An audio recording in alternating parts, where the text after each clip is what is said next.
Change takes time, growth takes work, but showing up every day is progress. This is the 365 Proof Podcast, where we share real stories, honest conversations, and practical insight from mental health experts, addiction specialists, and people living the message. If you're looking for guidance, inspiration, or real insight into recovery and purpose, you're in the right place. Hey, everybody. Welcome back to the 365 Proof Podcast by Defining Wellness. I'm your host, Daniel Pfeiffer. And I'm Courtney Milan, co-host. And today we are with two really cool dudes, and they go by the names of Robert McCaslin and Patrick Cheney. Welcome to the pod, gentlemen. Thank you. Yeah, thanks for having us.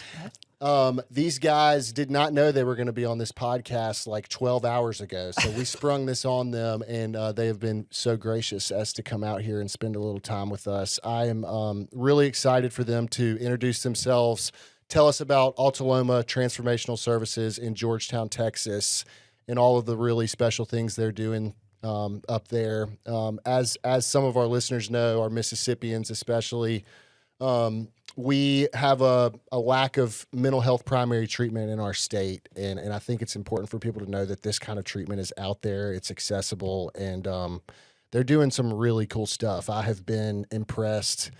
Haven't been yet, but I know people who have, and I am on the list to come up there, which is exciting. Same. So, it's filling a massive need, and they do good stuff. So again, welcome, gentlemen. Welcome, guys.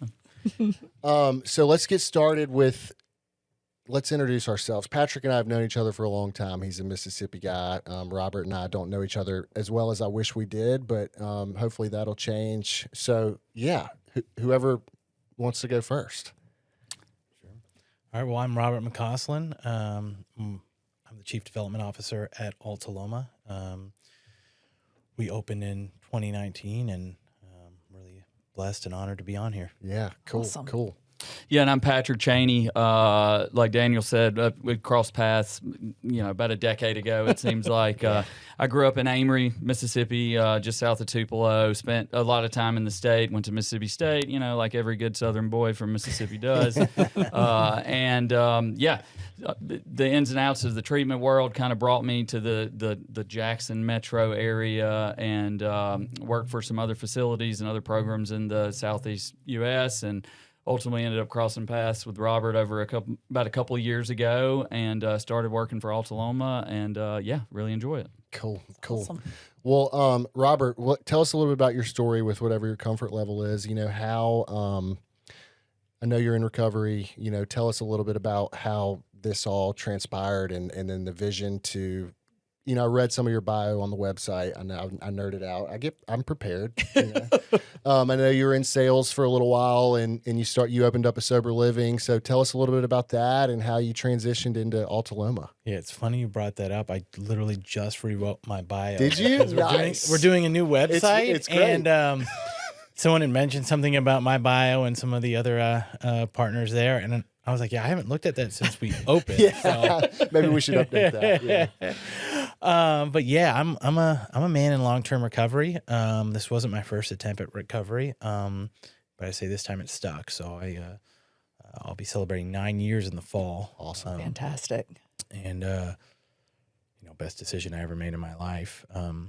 But how we got here today is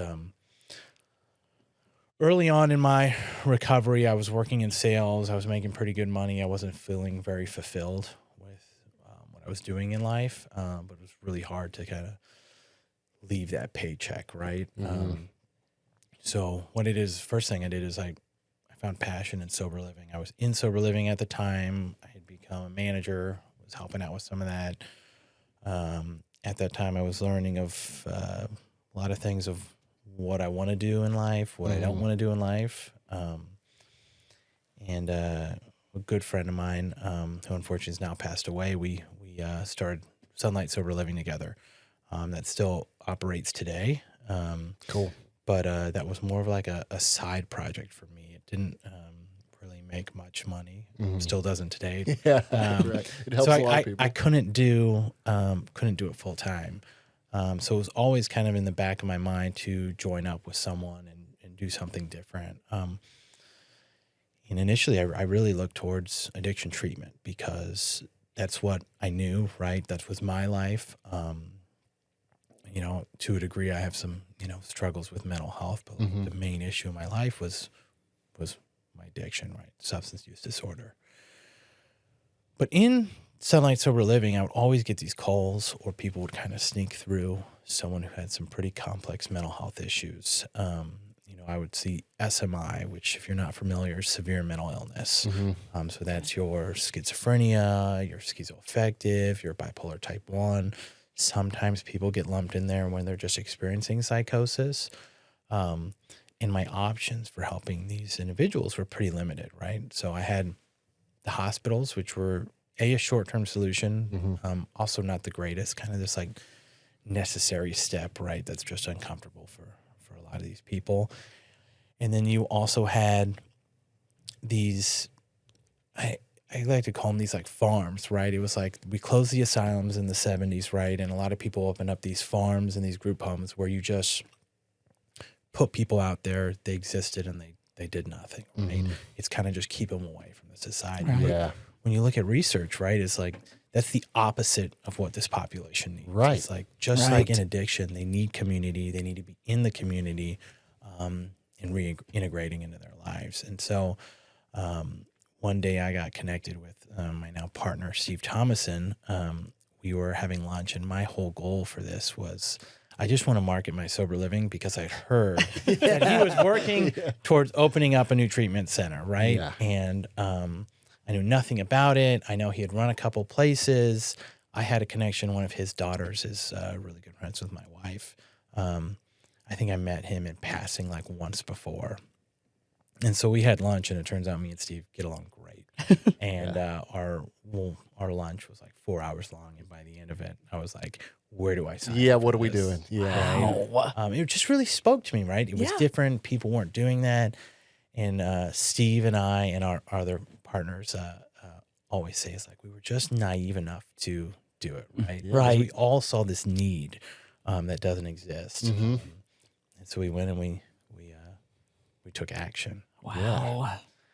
And you know, that was in 2019. We started with 6 beds and 6 employees, and now we have over 80 beds and over 100 employees. That's so incredible. We've grown Fast. quite a bit and fast, and it's really just based on the need, right? I always say that the way we grow is just like what our clients, their families, our referral sources have wanted, and really respond to what's needed. And like, that's our whole origin, right? Yeah, for sure. Wow. It's one facility Well, technically, yes, right? Okay. So we've got in Texas. In Texas, Okay. yeah. So we're a long-term treatment program for adults with severe mental illness. Gotcha. So we have a men's side and a women's side. We've got our primary program where everybody starts. We have extended care. We have transitional living houses and supportive living houses. And The need is so great. yeah. And so we try to stay small and intimate. Although we have that many beds, it's compartmentalized through different houses throughout the property. The milieu stays small and intimate. Our clinicians have small caseloads, but we provide a lot of support for these individuals. A lot of those beds are those aftercare beds. Right? Gotcha. Yes. What we want to do is, you know, there's a couple key foundations of what we do. When someone's struggling with severe mental illness, psychiatry is a big thing. Right. Therapy, obviously, right? All your modalities. We're talking about psychosis, CBT, but community reintegration is this huge aspect of what we do. That's the missing piece. It is. At a lot of mental health facilities is that community reintegration, from what I can tell. And I think there's such a common misconception that, you know, it's like drugs and alcohol rehab, you know, and then it's mental health psych ward, you know, it's very black and white. So I think for like our listeners, you know, to hear that there's a long-term solution and community integration is, you know, you're not sending somebody to a behavioral health hospital and putting them on a Abilify or whatever and saying, you know, see you in 2 weeks when you have another episode and you're not on your medication regimen. Right. Whereas they can go somewhere, get on a regimen with a psychiatrist, get in a routine with a therapist, and learn how to live life. Learn how to live. Yeah, dude. It's very yeah. similar to the substance use world that we all are so familiar with. Mm-hmm. Right. And that's kind of one of the things that piqued my interest is I had worked in the substance use disorder treatment field for a good handful of years, and I was very, very fortunate to cross paths early on with some very well respected people in the field, but that's all I knew was the SUD world, and that's where I came from. And I had gotten a call from a friend of mine in Nashville who was looking. He was one of those guys that helps fill positions in different places and stuff like that, and he wanted some names and numbers for a facility in northern Louisiana. And so I was like, yeah, let me get you some, call me back later and I'll have you some names and numbers. And it wasn't, man, it was like 90 seconds, a couple minutes later. I vividly remembered I was at my kid's tennis summer camp or something like that. And calls back and he's like, what are you doing now? And I was very happy with where I was. I had no intentions of doing anything else. I was pretty burnt out, but just kind of told him what was going on. And he's like, well, I want you to talk to this guy. They got something cool going on, and I think you might be interested in it. And it was Robert. And so we had a phone call, and it was, I think that was a Tuesday. That following Monday, I was in Georgetown. And I remember that. Yeah. You called me, and I was like, dude, I heard that place is sweet. Yeah. And I was like, it was all new. And, I jokingly say I have a PR degree from Mississippi State. I'm not the brightest human being on earth. But so I was calling and asking people their opinions and things like that. But I had that gut feeling inside of like, I want to do this. And so I called my wife and I was like, if they offer me a job, which I'm not sure that they will, I don't know what they need and all that. And I was like, I'm taking it for sure. Yeah. That's great. So at this point, and I at some point I want us to seg. We all have a common thing here. We're all young and we all have kids. So I want to talk about being a dad to young kids in a little bit and how cool that is for us to be in recovery and experience that. So I definitely want to talk about that soon. Sure. But when you were in sober living and you took this leap, I can relate. I was doing financial planning. It's comical to me. I just can't see you behind a desk. It was good. Yeah, it was good. It was good it was good when I needed it, and I had the degree and all that stuff, but it wasn't fueling me. Right. And so I took that risk, and so there's a lot of trust and faith that comes along with that. So when you were in sober living, that's great. So you were in sober living when you met with your partner. Is that true, or did you just get out? Or I wasn't living in sober living. I was marketing the sober living I had started. Yeah. Okay. Still though, it's that's a lot. That's major. It's a huge. There's so much risk, but it's like when you just have that feeling. Yeah. You know. Were you ever like, what have we done? You and your partner, COVID. like. Yes, at COVID, correct. Yeah. So we took our first client 2020. in April of 2019. Okay. Right? And our plan was to lose money for at least a year. Right. Yeah. Right. Has to be. And one of our partners is the investor that loaned the money to get behind it. And March of 2020, things kind of changed. Yes, right? they sure did. And it was... for us, our funding dried up, and the world was going upside down. And at that same time in my life, I had also put all my personal money into opening up a new sober living home. I closed on March 1st. Wow. And so actually that time, like a lot of people, I really felt like my life was imploding. Yeah. Right. I had... nobody wanted to stay in residential treatment or sober living. All my eggs, you could say, were in these two baskets. Right. But, the universe provided, and it was actually like that next month was our first month we broke even. That's great. No kidding. Yeah, it covered our, just, Soldiered on. And that was part of the thing. I was looking out the window at the hotel, and I was like, if they survived through COVID, like starting when they did, obviously, there's some people that know what they're doing. Right. They know which way is the correct way to be going. Well, not only that, but the need probably needed to be met then more than ever for the type of treatment y'all provide, I would imagine, with everything going on with COVID, right? I mean... Yeah, I think so. Yeah.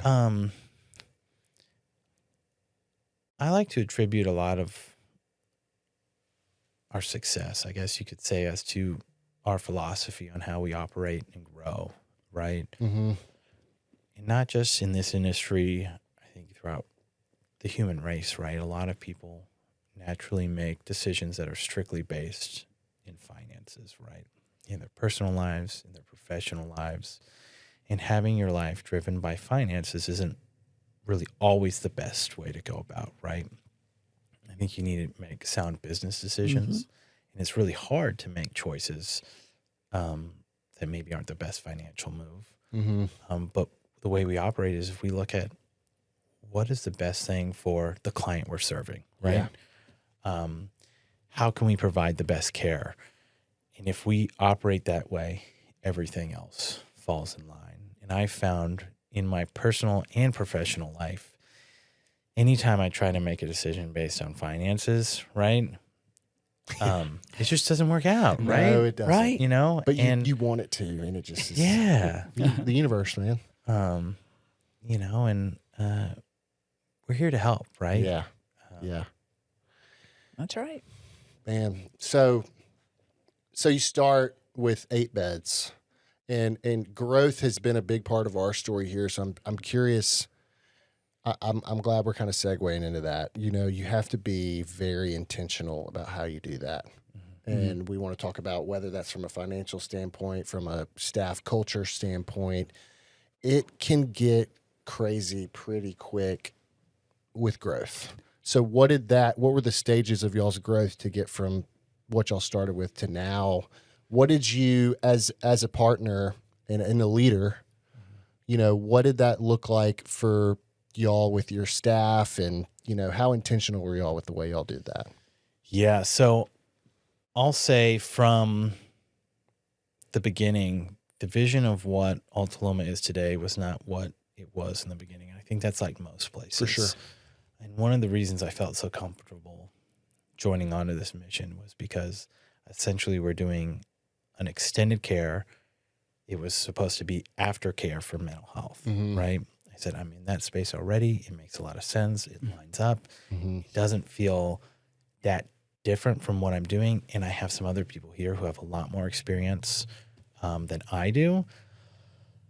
But what we found very shortly after opening was that what people wanted was not just that, but they wanted us to shift from an extended care to a primary treatment program. So our primary treatment program was going to be like a extended care, right? Yeah. Where people would come to us maybe after a place like Defining Wellness, Right. right? Exactly. Maybe they made it through the program, but the support they needed to be a little bit geared more towards their mental health, right?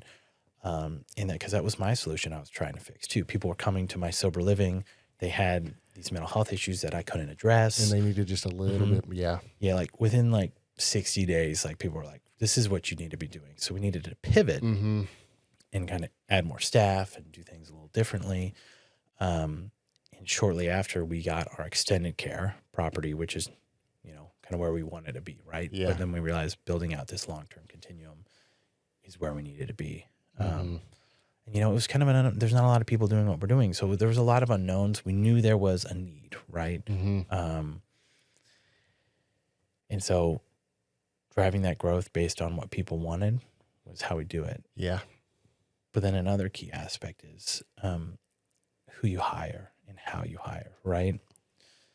So I can bring on the smartest people in the world. I can bring on the most, we'll say, talented people in the world. But if they don't have passion for what we're doing, it won't work, right? We're we're not selling insurance. Yeah. We're not washing cars. Like, you really have to have passion in this field to be successful. I don't care if you went to Harvard or whatever it may Totally be, agree. right? Totally agree. Because all these other things in life, those are teachable. Yeah. You can't teach passion.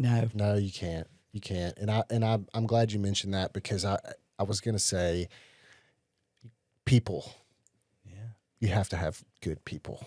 And if you don't, it's going to be tough, But then in order to attract those people, you have to have that same passion that you're looking for. we've kind of had a similar experience where we've added 32 beds here. We've added 36 beds off campus. And so that growth can be stressful, but when you align yourself with the right people that, you know, again, experience or not, I mean, let's talk about how many people do we know that I got a guy that works for me, shout out Mark Bishop, 10th grade education. He has been in this industry for 30 years. One of the best to do it. And he has helped countless human beings, you know, so I'm glad It is passion. Yeah. Like It's passion. It's incredible. It's passion. It's ethics. And it's just moving your feet, right? Yeah. I mean, that's our motto. And him in particular, you can't teach that. No. That's just, God. he's got that in his back pocket. But he's a good example. And so, you know, surrounding yourself with people like that, it fuels me to be around people like that because as we all know, it can get exhausting if you're not taking care of yourself. You could get lost in it pretty often. And so for me to kind of be held accountable in a certain way, but also sometimes if I feel like my light is dimming a little bit, I can hang on to somebody else's, if that makes sense. Right. Cheesy as that sounds. Anyways, so okay, well that's cool. And so let's talk about, okay, so where you are now, the women's program started out as just men, correct? Correct. Okay, so women's program, was it a year? About a little over a year ago now. I remember Patrick called me, said, hey dude, we're taking women now. And I'd kind of been awesome. waiting because before then I had a couple people, I was like, ooh, man, if y'all did this. Yeah. But y'all obviously were already figuring it out. So women's program comes online and now it sounds like assessments is a part of what y'all are doing. So talk a little bit about that. Yeah. So talk about the women's program first, right? So for us, we always wanted to be gender specific, but we had to start with one property and build out the continuum. Right. And real estate got a little crazy everywhere, in that area? Especially in the Austin area. Yeah. And so, you know, in the back of our mind was always women's program. And we always felt like we weren't quite ready. And then our neighbor's property at our primary program came up for sale. And we thought, Here it is. this is meant to be. Yeah. Then we saw the price, and it was not meant to be. Yeah. For sure. And Hate it when that happens. someone else went under contract with that property, and the deal fell through last minute, and they came to us and basically for a fire sale, and No kidding. it worked out, right? It was meant to be. It was meant to be, right? It's a little bit of pump fake, right? Yeah, that's awesome. And whether we were ready or not, we're like, operationally, this allows for our staff to go back and forth. Yeah. There's already a privacy fence separating the two properties. You know, it was meant to be, right? Yeah, for sure. So we capitalized on that and took action. Right? Yeah, man. And assessment's something we've always wanted to do as well, right? Like we do, you know, psychological assessments, right? Or the psychiatrist does assessments, right? And this is like you spend the night, So this is like an inpatient. You're going to spend more assessment. time. yeah. So Right. right now we're opening it up in 2 phases, and phase 1 is open, right? Okay. And so phase 1 is comprehensive neuropsych testing that happens over 2 weeks. Oh, great. That Yeah. brings in Yeah. not just a psychologist, but multiple other professionals to collaborate and build this comprehensive roadmap for someone's success in life. Yeah. You know, when people talk about assessment programs, I think a lot of times what they're looking for is we need a diagnosis. We need diagnostic Yes. clarity Today. Yeah. today, right? Right. And that is an aspect of this. And the label is definitely a part of it, but it's only really just a small part, right? Because what we want to accomplish with these assessments is not just put a label on things, but also help develop that roadmap. What are these people's strengths? What are their weaknesses? How can we go about treatment? What's the best way to serve them? Stop wasting time, but also have this basically blueprint for the rest of their lives. That's incredible. So that's like an add-on service we have for people coming to us for care right now. Our plan is in the next few months is we'll open up a house that will be, people will come to us just for those assessments. Wow. They don't have to come to care for us. It's a lower barrier to entry. People who aren't committed to treatment, things like that, can come and serve that. Wow. And they're probably open to an assessment. Yeah. Let's just go see what's going on. Yeah, for sure. That Yeah. can kind of get someone that may need more in the door, I would imagine. It's an easier conversation to have for someone to go and, Right. and do an assessment rather than, hey, let's go to treatment for X amount of time. Exactly. Right. So I vividly remember my freshman year of college, my father making this deal with me. It's like, you don't got to go to treatment. That's not it. Yeah. But let's go just for an assessment. Yes. It's like, okay, we do that. Right. So Yeah. And then they're getting professional opinions from a team, it sounds Right. like. And so, I'm trying to help a young man right now that I was talking about a little bit earlier. And we're at a place where he's heard things about himself from certain people. And now we've brought in some people who can say it. Like, I'm not a physician. I'm not a clinician. Never claimed to be. Been in a lot of physicians and clinicians' offices, Right. but I am not that. I can tell you what I think might be going on, but we don't know until we get somebody that's appropriate to weigh in. So bringing in that team aspect can really probably help people understand, like, okay, maybe this is what's going on, kind of thing. And one of the things that I love about Alta Loma too, it's nothing's been rushed. Like, that was a big piece of things. Like, we talked about like assessments and the women's program and everything the first day I was there. And in my mind, I was like, awesome, we can get this going quick. This is a positive for me. Like, people are going to love to hear about this. This is great. Right. And then it takes time to roll out because you want to do it correctly. You want to do it appropriately and have the right people, like we were talking about. So I have a lot of respect for that aspect of things, and I'm glad that it rolled out that way rather than let's just put our foot on the gas. Yeah. What happens, and go from there. Yeah. So, taking your time, having a plan, going through things the way that's appropriate is going to be the best move at the end. Well, man, Absolutely. I'm a long-term treatment guy, no matter what it's for. Right. It runs in my blood. I mean, look, we're not a long-term treatment facility. We meet a need for the people that we serve 1,000,000%. But the longer you can get care, the better the outcomes. Absolutely. All that good stuff. So let's talk about outcomes. How are y'all tracking outcomes? And because, if it's somebody that's schizophrenic, I'd be curious to see kind of what does an outcomes tracking process look like for that? So great question, because right now we're actually working on some like published outcomes data, right? A little bit more scientific with it. But it's funny you say that because a lot of families ask me, what's your success rate? Right. Yeah. Oh, that's the And worst. That's the longest Well, going question. It's a great question. It is a great is. question, but in the addiction space well, the question is my loved one going to be sober or not, right? Right. But in our space, what does success look like to Right. you? Yeah, And most people stumble over that. for They go, sure. I'm not trying to like trap them or anything because I need to know what they're looking for, Yeah. right? Because in my eyes, right, is like, okay, if we've got the individual who's in and out of the hospital, going to the psychiatric hospital twice a month for the past year, success could mean let's just keep him out of the hospital. Yeah. right? Yeah. Right. Absolutely. If there's some substance use in there, sobriety, recovery, maybe aspect of that. But for everyone, we're looking at a couple different measures. My favorite one, are you happy? Yeah. I was Right? going to ask that. Yeah. How do you feel? How do you feel? Mm-hmm. Are you employed? Yeah. Right. Do you have meaningful friendships and connection in life? Mm-hmm. Are you living independently? Looking at measures like that. And people who engage in the treatment process, right? Almost everyone's hitting that measure, Of course. which is pretty rare for this population. Yeah. And I attribute a lot of that is to like the community, right? And the staff.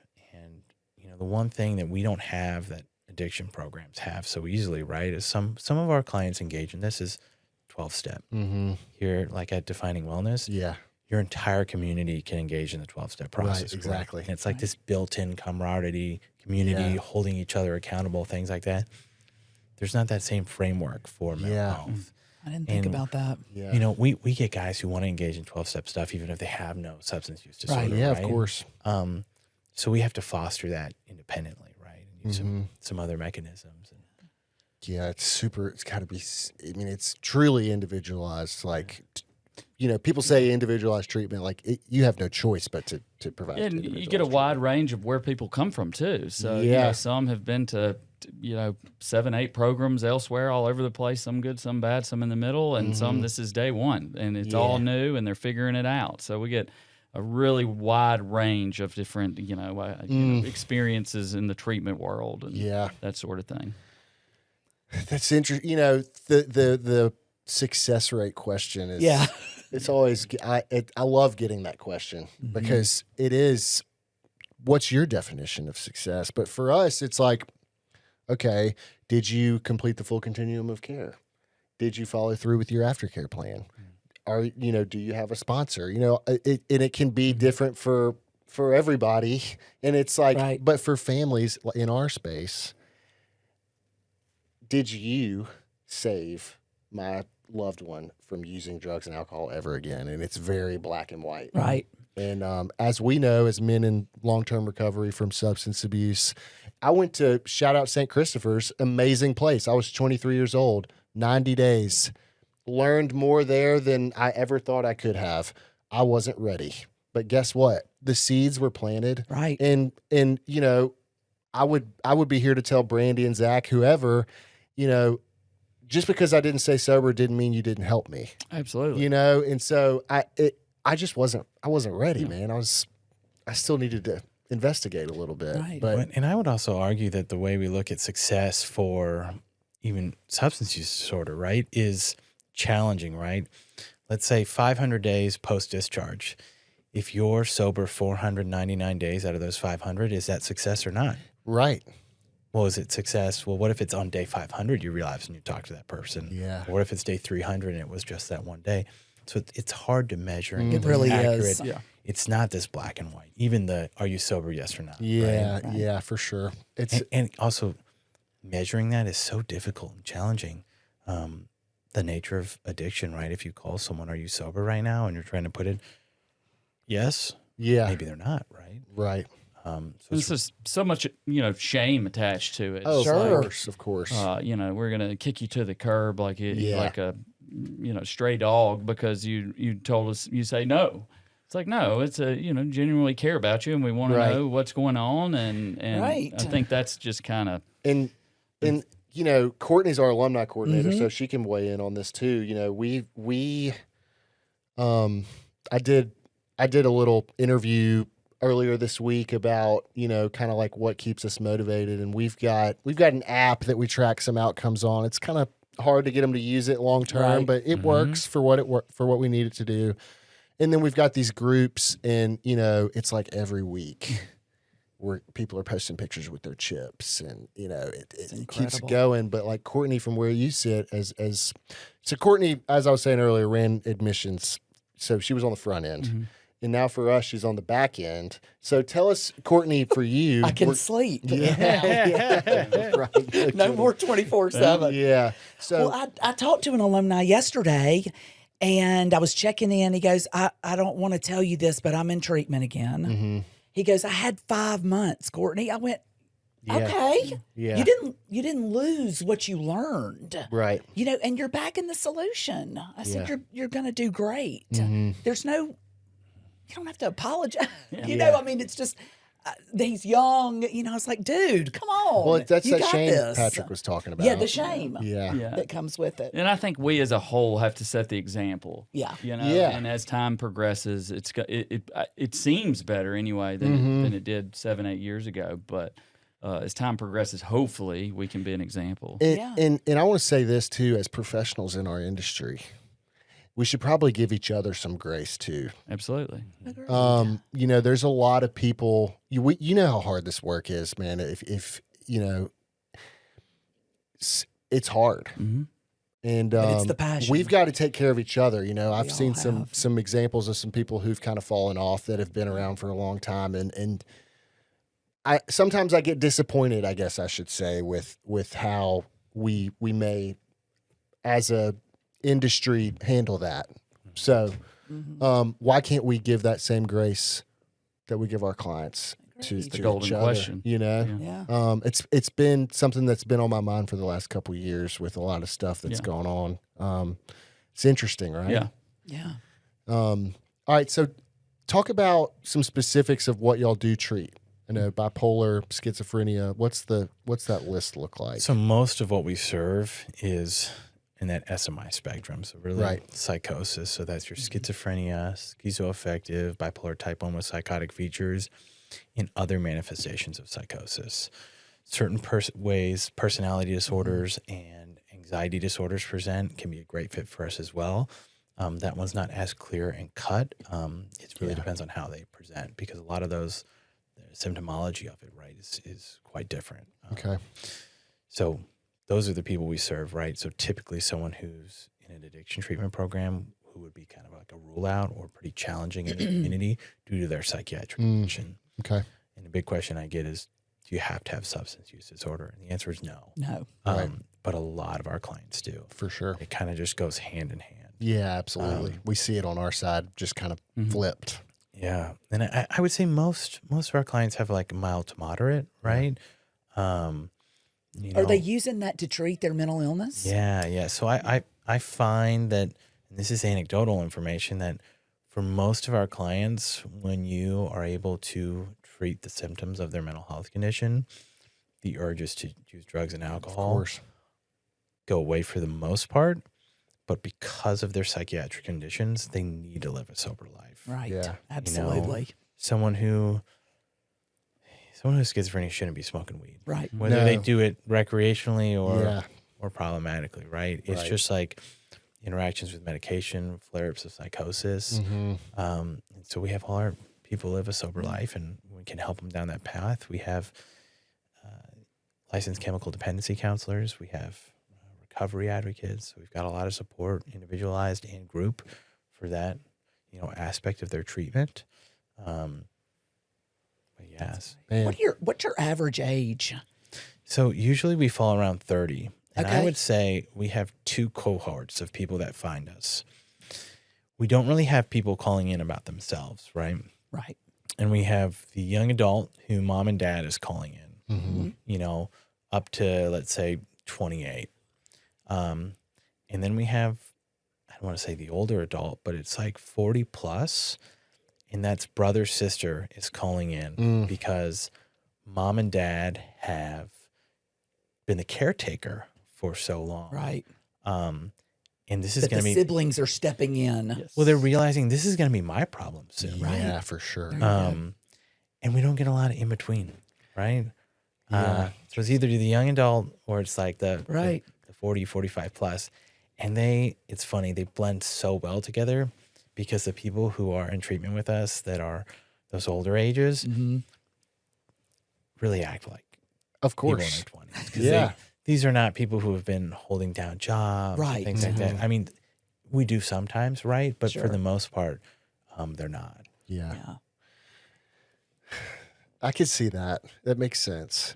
And it's different, right? We talk about enabling and things like that for the family to see the challenges, right? Because they're not always running out and stealing and Right. abusing alcohol. Sometimes they're just like psychotic in the basement for 10 years. That's what I Right. was going to ask is what is that? What is, I know what family work for the most part looks like on the SUD side, right? Is there I know there's probably a lot of commonalities, but working with families for somebody who's struggling with psychiatric issues, whatever the case may be, what does that look like in comparison? Are there differences? Well, yeah, but it's a lot of the same. Yeah. But it's harder for the families to recognize, I would say, because Right. it's not like if you don't do this, they're going to die today, right? Exactly. It's not like the imminent overdose question mark, right? Okay. Don't get me wrong, this is still life or death, right? Right. Mental illness takes the lives of people every single day. Mm-hmm. So it's a little challenging, but we have full-time master's level clinicians that their only role is to support families. That's awesome. One-on-one support. They run intensives, family support groups. I might argue that they might need more support because of the complexities of it. I would think that also. Yeah. And accepting too. You know, that's a difficult thing as a parent. Like you have this picture of what you see your kid doing based off of like your childhood and things like that, and things that you would have adjusted and done differently and things like that. And then up in one day you come to the realization it may not look like that. Right. Yeah. And that's okay. It's just going to look a little different than you have, spent some folks years on years on years. Yeah. Right. When are we going to get to start doing this sort of stuff? Right. Yeah, some of our clients, the families, it's almost they have to grieve the loss of their loved one. Oh, Who's absolutely. not gone. They're alive because a lot of the conditions we treat come about mid-20s, early 20s, late 20s, and it's like a shift. And I would say the majority of our clients return to some sense of normalcy in their life, right, and are able to maintain. But there is a good portion of ours who, maybe, let's say mom and dad are lawyers for say, Right. and Johnny's always wanted to be a lawyer. That's what his family's done, and because of his schizophrenia, that's probably not achievable anymore. That's not everybody, but in this case, right, we'll say it's not. And they have to accept that and stop pushing that. And, maybe he's a little less intense. Maybe he's working in a law office doing something because he still has that passion. It runs in his family's blood. But going through that schooling and all that is just not a reality. And that's not a failure, right? I mean, I think certain people have different capabilities, right? Yeah. And but it's really hard when it's someone who, for all intents and purposes, was normal, right? Then there's a change, and sometimes it feels like it happened overnight, but usually when you really dig in, it's like gradual a slow progression. Yeah. Have y'all heard of the show The Pit I've heard of with it. Noah Wiley? I saw some people tweeting about it. Yeah, the it's other like day. it's like a 12-hour shift Of ER? of ER in Pittsburgh, and it's called The Pit. And you see the 12-hour shift. There's an hour for each episode. Okay. And it's over. Anyway, a kid came in psychotic, and it was just heartbreaking. And the parents were like, he's in law school. He's stressed. Yeah. And we just need to get back to studying. And he's going to be okay. He just needs to rest. And Just put him to sleep. the psychiatrist was like, we're just going to, it was just so you could see the dreams of their son, but there's hope. If he can, we'll see what happens. Yeah. Hopefully he'll get the right help he needs. But the staff at the ER were so loving and compassionate, and with the families as well. That's so good to hear, because a lot of times our clients and their families' experiences are not that. Yeah. Is that honestly, like, this population is treated like less than. Right. For sure. For sure. And my wife, she decided to go back to law school after, she had a career and she was a tennis instructor and decided that she wanted more than that out of her life. And, it's like, hey, what do you want to do? And she said, I think I want to go to law school. And that's something that she had thought about, years, prior to. Her sister is an attorney. My brother-in-law is an attorney. And let me tell you what, law school, it can throw you in there. There's some stressful stuff, and it could absolutely kick off some things that would, possibly have some things flare up. And I could see where that could, cause those sorts of issues. And if you're in the midst of the middle of that, and you have two parents that's an attorney,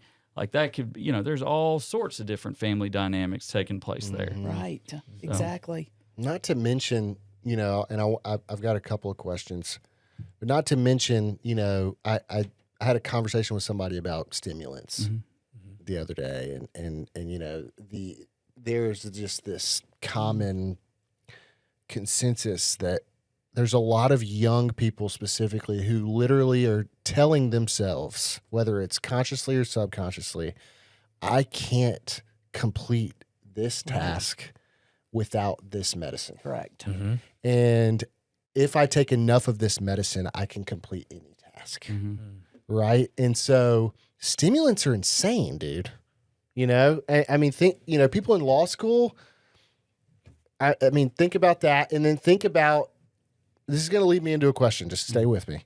Think about people that are studying all night and then they're smoking and they need to chill out and they need to go to sleep, right? So that brings me to this question. Are y'all measuring, or do you have any idea, kind of like a rough estimate of how much of this stuff is substance induced psychiatric episodes, illnesses, whatever the case may be? Not offhand, but I'll tell you, usually when we're talking to families, I'm inclined to believe this is an organic issue and would need to be convinced otherwise, right? And I think families really latch on to the substance induced. Yeah. Maybe it was substance introduced, right? Yeah. Because we started seeing this after using substances, but it's not going away and it isn't going. Yeah. I think of it kind of like a spotlight. Maybe they had it prior to, but then the substance gets involved, and now the spotlight is shining because it just kind of boosts it, puts it Because front it and could go center. either way. Yeah. It could be something that was there, or it could be something that wasn't there. Yeah. You know, but it's there, Yeah. and that's what you need to focus on, right? And my husband, he's a psychiatric nurse practitioner. He says, I've asked him, you can abuse enough and cross over into permanent psychosis or bipolar disorder can trigger it. I don't know. Is it organic? Well, and also, I think it's not important in the beginning. Right. It's not. Because Right. what we're doing is treating symptoms. Yes. Right? Exactly. And whether that symptom is organic, drug induced, It's irrelevant. one condition, that condition, doesn't matter. We have to treat the symptoms. Right. Right. And then we can flesh that out. Yeah. Yeah. For whatever reason, I just think it's so much easier for parents to accept. It's not my kid; it's the drugs. They're Yeah, of using, course. or Oh, the, yeah. or the I substance can't that they're imagine. using. And Yeah. I think it's those, it's horrible, right? But like every time a family is so inclined to say it's drug induced, I feel it isn't, right? Right. And they really just latching onto that. Yeah. Yeah. What is y'all's average length of stay? So in our system, about a year. Okay. It's fantastic. That's it. I mean, if you can do it as long as possible. Yeah, we do a 12-week minimum commitment. Great. At least from Oh, that's good. the supporting family. I would say not always the client's always 100% willing to engage, and we talk about how our program is set up, but we also let them know like we're a voluntary program. So Right. if you want to pack up and leave on day 30, we can't stop you. Yeah. We're gonna tell you our opinions Right. and what we think is best, but most of the time, once they get there, they start engaging. They want to stay. They feel better, right? Yeah, they feel better. Get They're taking their comfortable, make meds. some They're getting in a friends. routine. Yeah. They're making friends. Yeah. Good Yeah. food.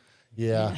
Yeah, I had a young lady that I had worked with some months back that was a hard line, like I'm this length of stay and that's it. Yeah. And then through the process of working with her therapist and family and things like that, they extended on her own, and that to me is a testament to the people. It always goes back to the people. Yeah. Yeah. They start to feel better. That she would even want to look at that as an option and see what that looks like, and because a little while back that was not on the table, and I know y'all experienced some of the exact same stuff. Oh, for sure. I was one of them. I Same. remember getting to Prescott House, and I checked in, and all these dudes were smoking cigs at the cig pit. Mhm.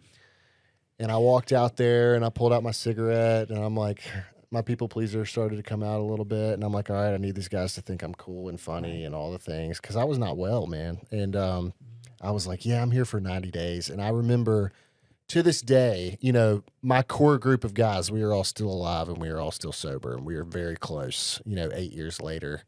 But I remember my best friend that I met in treatment, who I talk to every day. I was like, yeah, I'm going to be here for 90 days. And he looked at me and he went, okay, buddy. I love that. And that 90 days turned into 6 months. Yeah. And partially because I wanted it to be. Yeah. I was fortunate enough I was young enough to where I didn't really have any major responsibilities. I had family support, barely, but I still had it. And that next 90 days, next 12 weeks, whatever you want to call it, was saved my life, man. in the moment it feels so big, Yeah. but it's so.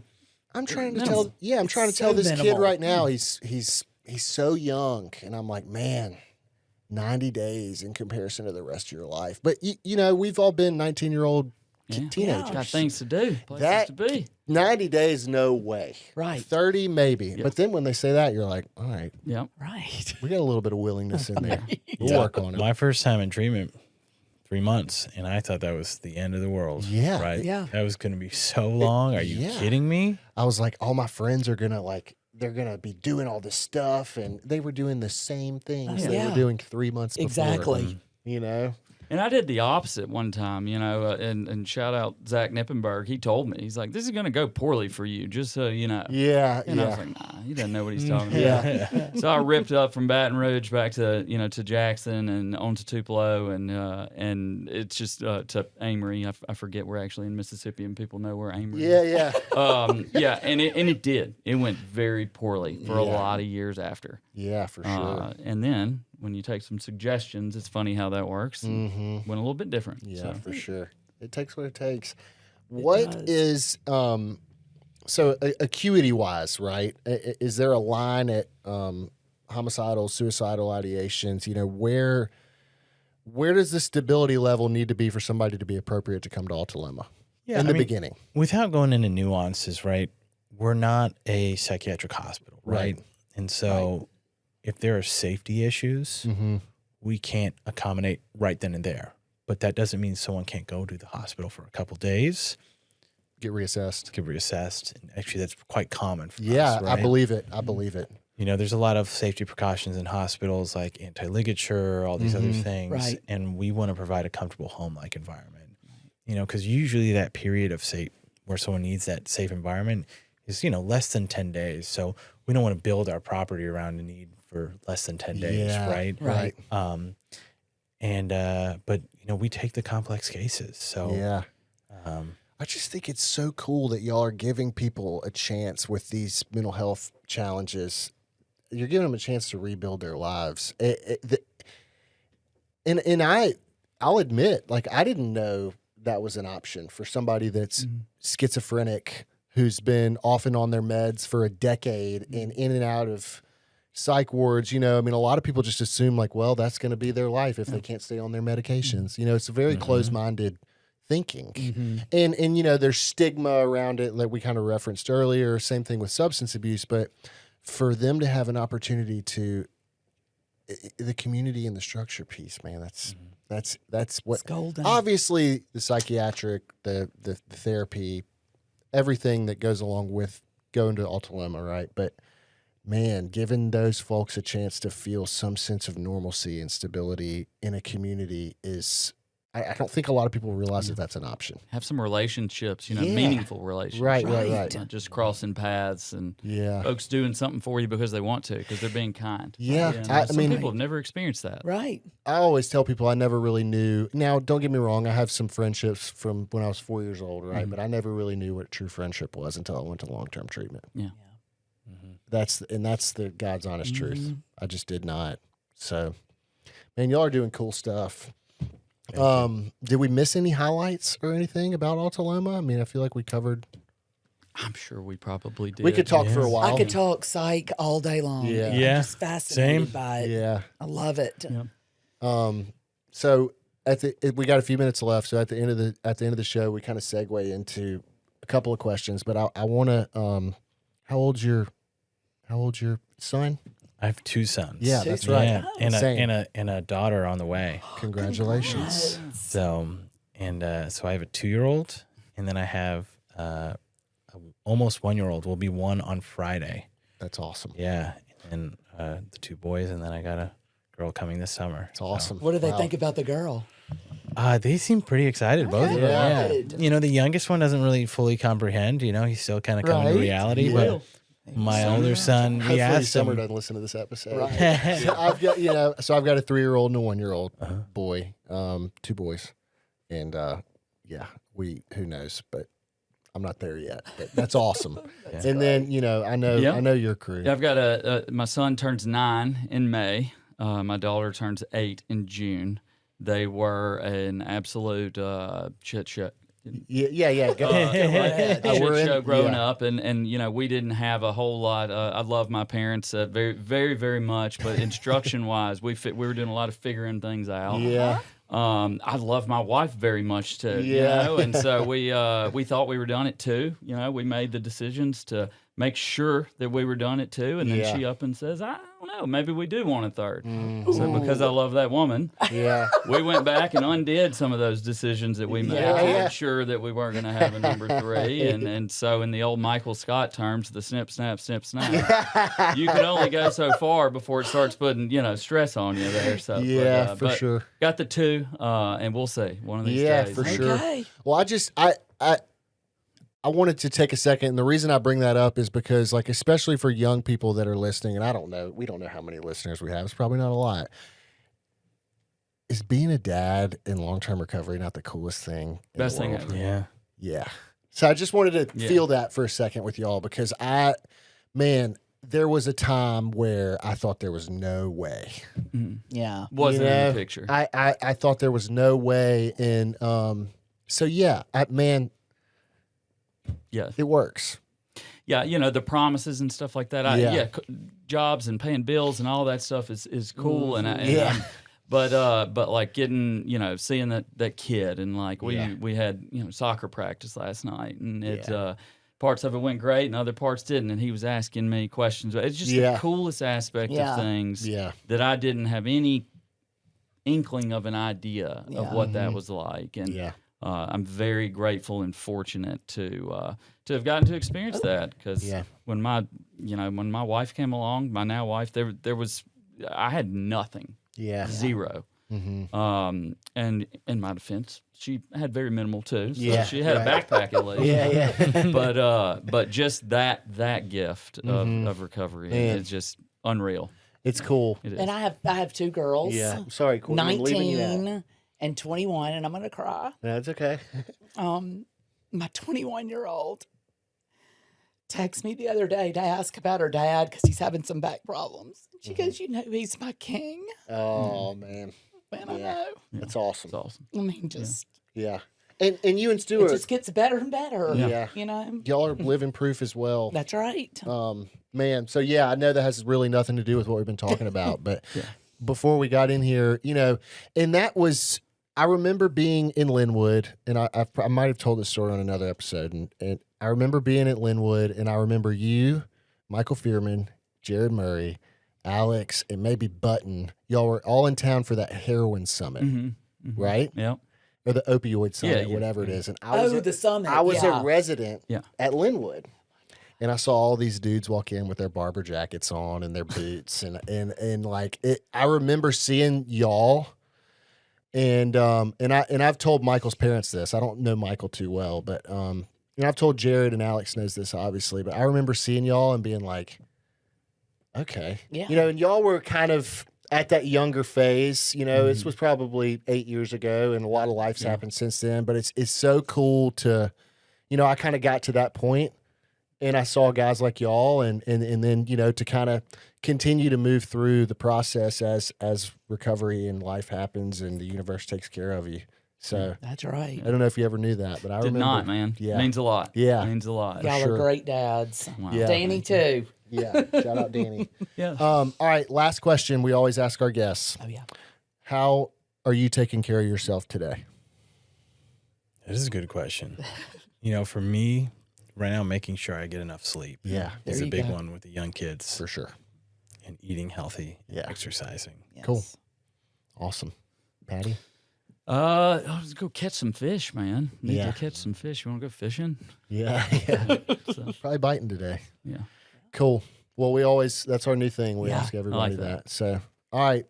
Am I missing anything? I don't think so. That was Thank great. y'all for having us. Like, Yeah. it's funny how Wonderful. things kind of shuffle together Yeah. and, wasn't planned. It just kind of happened. And I Yeah. think a lot of things go that way. So Well, I appreciate really y'all. appreciate It's it. very spur of the moment. Thank y'all but, so much. I What think a great it was program. Great. So, all right, everybody. We'll be back. Thank y'all for tuning in. Alta Loma Transformational Services. Check it out, and we'll see you next time. Peace out.